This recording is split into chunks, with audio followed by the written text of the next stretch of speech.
All right, guys, we got this. Let's go. Gun wide trip sweep. Pros X go. On one. On one. Ready? Ready.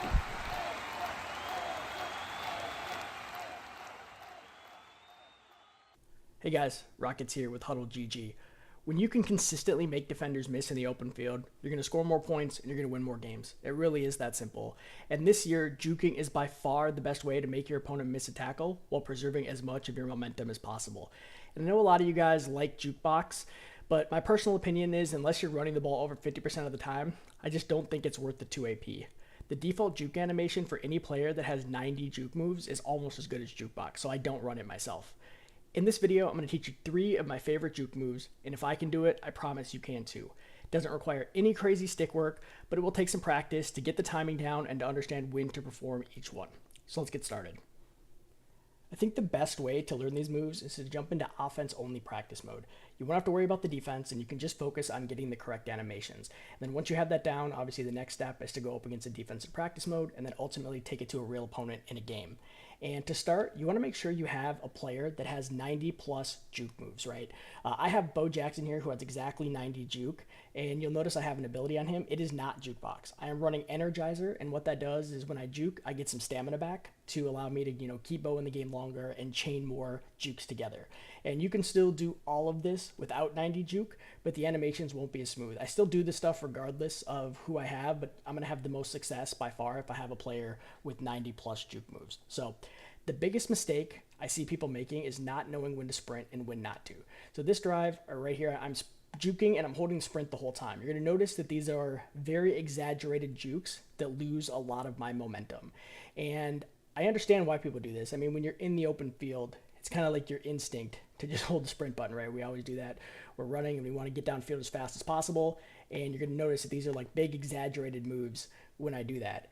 And actually, if you let off the sprint button, you're going to get a much quicker animation that still makes the defender miss, but you're going to be going upfield that much faster after the juke. So watch the difference here. I'm sprinting, I let off the sprint, I'm back on the sprint. Let off the sprint, back on the sprint.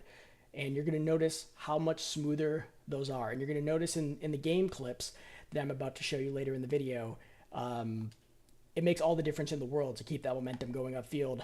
By you're sprinting the whole time, you get off the right trigger, then you flick the right stick, left or right, depending on which move you want to perform, which way you want to juke, and that's going to set you up to have a lot of success. So remember, when you're juking, you always want to let go of the right trigger, flick the right stick, either left or right, and then get back on the sprint button, or potentially juke again, and then get on the sprint button after that. So now let's jump into the moves. So the first move I want to show you is probably the most obvious. You all probably do this already, but it's still important for anyone that doesn't know, is when you are running to the sideline and you have a defender pursuing you from the inside, many times you let off the sprint, flick the stick back towards the middle of the field, and you can make that pursuing defender miss. It's very simple. It's very obvious. Most of you already know this. I'm not teaching anything new. But yeah, if I'm running right and there's somebody pursuing me from left or right, let off sprint, flick back in, and if you have one to beat, usually you're gone. So let's look at this in game. So this is a really common situation. You break a big run, you're running towards the sideline, you got one to beat, you just flick the stick back and beat the user back to the inside. It's very tough for them to recover. Same thing here, run to the sideline, juke back in, and make 2 of them miss. And here's one more. Fields does not have 90 juke, and you're going to notice the animation difference, but it still works. This next move is a little less flashy, but it's very important to have in your arsenal. And this one I don't see a lot of people doing, and it is the juke out, whereas the other one we're cutting back in. This one we're going to juke the same direction we're running. So we're staying on the left stick the whole time to the right. We're going to let go of the sprint, then we're going to juke outside, and you're going to notice we barely lose any forward momentum, but we are able to make a defender miss. And you really want to use this one where, let's say there's 2 players pursuing you, one on the outside and one on the inside, where if you juke back, you're just going to be juking back into a tackle. So you're on the sprint, you let go, flick the stick towards the sideline, and I actually got back on sprint too quickly there. I'm kind of glad that I made that mistake, so you can see the wrong animation, that little jerk. You don't want that. What you want is you're holding sprint, running towards the sideline, you're going to release sprint, keep your thumb on the left stick, flick the right stick to the sideline, and then get back on sprint after the move is completed. If you get back on it too early, you're going to make the mistake that I made, and you're going to get that jerky animation and lose momentum. You want to keep this as smooth as possible.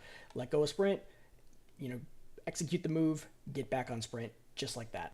So you're going to notice here that I'm keeping the ball to the outside. I have a guy on the outside, juke to the sideline, make him miss without losing any of my momentum. And then here you're going to notice the user's on the inside. I don't want to juke back in and get tackled. Keep it outside and gain a few more yards. Before I teach you my favorite juke move, I want to take a few seconds to invite you to come join me in the HuddleGG Discord server. There are already 5,000 of us talking Madden strategy and helping each other get better at the game every single day. It's completely free. Head to huddle.gg/discord or click the link in the description to join the server.